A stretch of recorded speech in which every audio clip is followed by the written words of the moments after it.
Et bonjour à tous. On se retrouve pour cette review de la semaine prochaine de WIS Affiliate. Encore une fois, merci toujours pour votre soutien et tous les retours que vous nous faites avec Ellie. Ça nous fait super plaisir d'avoir des retours quant au programme. Sur cette semaine d'entraînement, on se retrouvera avec une semaine qui sera vraiment équilibrée dans toutes les qualités physiques et toutes les tâches qu'on aimerait assigner à nos athlètes au sein de nos box de CrossFit dans nos classes. Et on aura un léger biais sur quelques skills des CrossFit Games. Et à la suite de tout ça, pour les semaines suivantes, on commencera à préparer gentiment les Open et surtout le mois de janvier qui sera le mois des bonnes résolutions. Et on sait que pour vous, et que comme pour nous, c'est un mois où les gens commencent à revenir dans les box, prennent des bonnes résolutions. Donc on trouvera des moyens de faciliter cette activité commerciale pour vous aider aux ventes et à la transformation de vos séances d'essai. Ceci étant dit, on attaque avec lundi. Lundi, on aura un entraînement de CrossFit Mayhem. Cet entraînement-là, vous serez tout seul et vous aurez à faire 10 toes to bar, 10 burpee box jump over, 10 toes to bar, 10 burpee box jump over, 10 toes to bar. Vous aurez une minute de récup, un temps de travail, un temps de repos. Qu'est-ce que ça veut dire? Ça veut dire qu'il faut pousser fort quand c'est votre temps de travail. Si vous voulez vous faciliter le travail avec les athlètes aujourd'hui, il faut même le mettre en équipe de deux, un qui bosse, un qui récupère, et le temps de travail de l'un, c'est le temps de récupération de l'autre. Pour votre séance, gardez les choses simples, faites une progression au toes to bar classique, et derrière, donnez quelques tips au burpee box jump, où on aimerait que les athlètes puissent aller relativement vite sur ce mouvement, pour pouvoir enchaîner rapidement et faire une sorte de 3 fois un intervalle de sprint sur ce mouvement-là. Si vous avez des athlètes qui ont moins de 15 toes to bar dans le magasin, n'hésitez pas à leur faire baisser le nombre de répétitions à 6 toes to bar, et ensuite, pour certains, leur faire soit des leg raise, soit des knee raise pour garder l'intensité aujourd'hui. N'hésitez pas à baisser aussi le nombre de burpee box jump, parce qu'on doit vraiment avoir une sensation de faire 3 sprints enchaînés. Pour cette séance-là, on aura une après-fête et on fera le plate raise. Donc vous aurez à prendre une plate bras tendu, venir mettre la plate au niveau des yeux, venir l'amener au-dessus de la tête. Ok, pour venir renforcer un tout petit peu notre ouverture thoracique et notre travail au niveau des épaules. En ce qui concerne la séance de mardi, pour la séance de mardi, ce qu'on aura à faire, hop là, c'est un AMRAP de 30 minutes, un entraînement plutôt long. Et là, ce que vous aurez à faire, c'est 400 mètres de course, des deadlifts avec double dumbbell, des push press avec double dumbbell et des front squats avec double dumbbell, puis des calories au rameur. On aimerait faire environ 6 tours. C'est pas un entraînement où l'intensité sera trop élevée, ça va être relativement long comme workout. Donc cherchez à bouger de manière constante sur ce travail-là.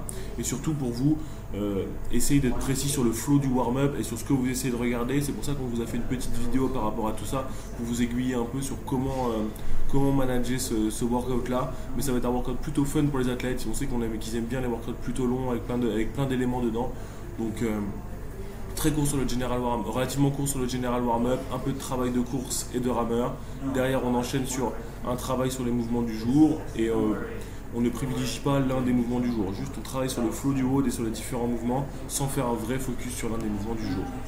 Pour notre entraînement de mercredi, cette fois-ci, on aura un workout avec les cross double under et des heavy power clean and jerk. Ce sera notre journée lourde. Sur les 18 minutes, à la minute 1, les athlètes font 2 power clean and jerk lourds. Ils posent leur barre et ensuite ils enchaînent sur 20 double cross double under. C'est cool, ça nous permettra de continuer à pratiquer ce skill au travers d'un travail avec une légère pré-fatigue sur le power clean and jerk.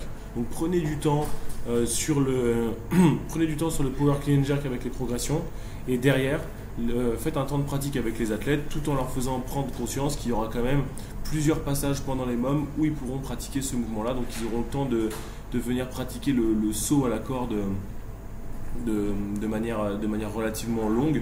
Donc pour les débutants, ils pratiquent le single under, les intermédiaires le double under ou le cross single, et ensuite le cross double under pour nos athlètes les plus avancés. Mais faites-leur comprendre que c'est véritablement un travail de skill qu'on veut à la corde aujourd'hui et pas du tout un travail d'endurance musculaire. Ok, ça c'était pour notre journée de mercredi. Pour notre journée de jeudi, on aura un entraînement en 2 parties. La première partie de l'entraînement, vous aurez du 5x5, donc une sorte de heavy day mais en gymnastique avec du wall facing handstand push-up. Là, ce qu'on aimerait faire, c'est que les athlètes viennent faire soit du déficit, soit du wall facing, soit du box, soit du pike, soit du dumbbell seated press. Mais en tout cas, on aimerait que les athlètes pressent des épaules jusqu'au-dessus de la tête. Pour cette partie-là, on vous a mis une vidéo pour la partie commune et ensuite on vous a présenté les différentes options. Mais les athlètes devraient, à l'image d'un vrai évidé, avoir une option challengeante sur 5 répétitions. Les athlètes même les plus avancés peuvent augmenter le déficit à chaque série. Une fois qu'on a fait ce travail-là et qu'on a bien avancé sur le wall facing handstand push-up, l'after party est relativement longue, elle dure 12 minutes. Mais ne faites pas un enseignement complet de la marche sur les mains. Rappelez bien qu'aujourd'hui, c'est une after party, la marche sur les mains, et pas véritablement le cœur de notre séance. Donc, donnez des options simples aux athlètes, soit réduire la distance, soit faire du beer walk aujourd'hui, parce qu'on voudrait simplement que ça vienne chauffer dans les épaules, ou alors faire du quadruped walk. Pour les sit-ups jambes tendues, restez relativement simple sur l'option, adaptez peut-être le volume si besoin. Et sur le farmer carry, il faut que les 2 kettlebells soient lourdes. Essayez de faire des tranches de 8 mètres où ils font un allée de marche sur les mains. Ensuite, ils font leurs 16 sit-ups et ensuite, ils font 4 allées de farmer carry. Donc, ça va être une after party plutôt fun, un petit metcon tranquille, ça va être plutôt cool. Quant à la journée maintenant de vendredi. Sur la journée de vendredi, on aura un travail de sumo deadlift high pull et de calorie bike. Là, ce qu'on aimerait, c'est un travail you go, I go, donc 10 tours, 5 tours chacun. L'idée, c'est qu'ils aient une charge plutôt challengeante au sumo deadlift high pull, mais qui permettent de faire au moins sur les 3 premiers tours unbroken les sumo deadlift et que le vélo soit considéré comme un sprint par les athlètes.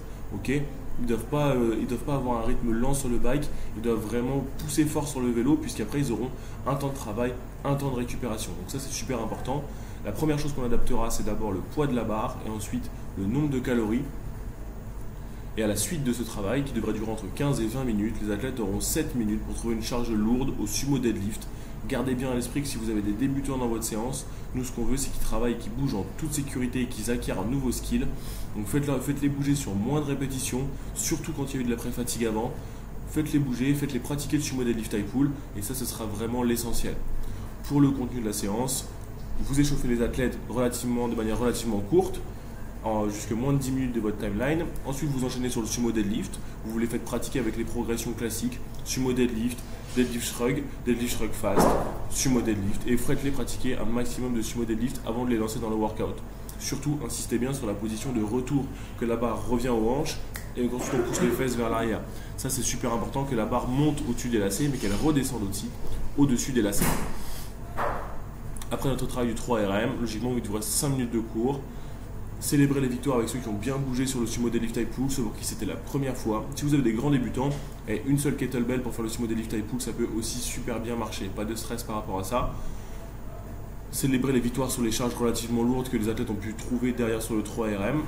On s'étire un petit peu, on débriefe le workout et on tease le workout du samedi, puisque le workout du samedi, rappelez-vous que c'est toujours notre WOD team de la semaine.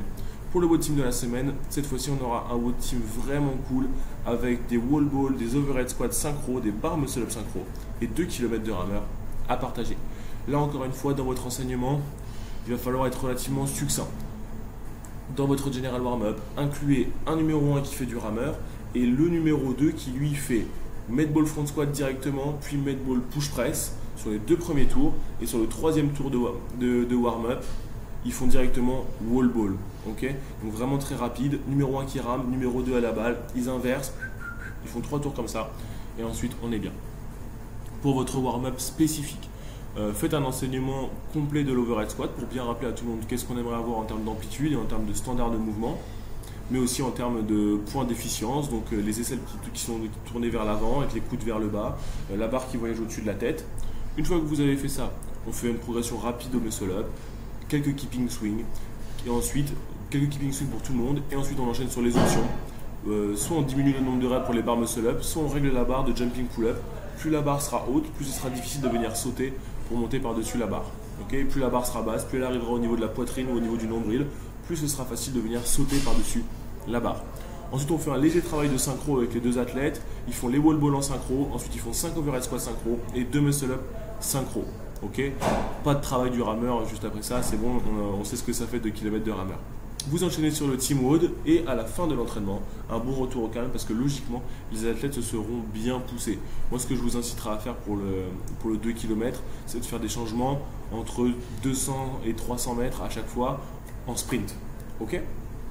Maintenant, parlons des blocs complémentaires. Sur les blocs complémentaires de cette semaine, vous aurez une première partie avec du back squat. Ça, je pense qu'il va falloir le faire, le back squat. Ça, c'est quelque chose de nécessaire, que nos athlètes s'exposent à des charges lourdes en squat. Donc, je pense que faire le back squat cette semaine, c'est un intangible pour vos, entre guillemets, compétiteurs de votre salle. Il faut qu'ils fassent le back squat. Une fois qu'ils ont fait le back squat, ils font quelques snatchs. Ça, c'est vraiment important qu'ils fassent le snatch. Si vous avez des gens qui ont besoin de faire un petit peu de gymnastique, je pense que les mômes de gym peuvent être vraiment utiles à caler dans la semaine. Essayez quand même de l'éloigner relativement du WOD du lundi avec les burpees et les toast to bar. Ça peut être une bonne option. La running session, pareil, même s'il fait froid. Malheureusement, au CrossFit, on l'a vu et on va même le voir encore au Dubaï. Au CrossFit, il faut courir. Donc ce serait quand même bien de les courir au moins une fois dans la semaine avec vos compétiteurs. Essayez même d'organiser ça entre eux. S'ils veulent partir tous ensemble à la même heure, un après-midi, ça peut être vraiment cool. Et ça peut vraiment les pousser vers le haut et ça peut vraiment améliorer leur fitness. La session de renforcement, franchement, c'est utile. Il faut faire du renfort au moins une fois par semaine. Là, on a une bonne session de renfort avec du landmine press, du pendlero, des sit-ups.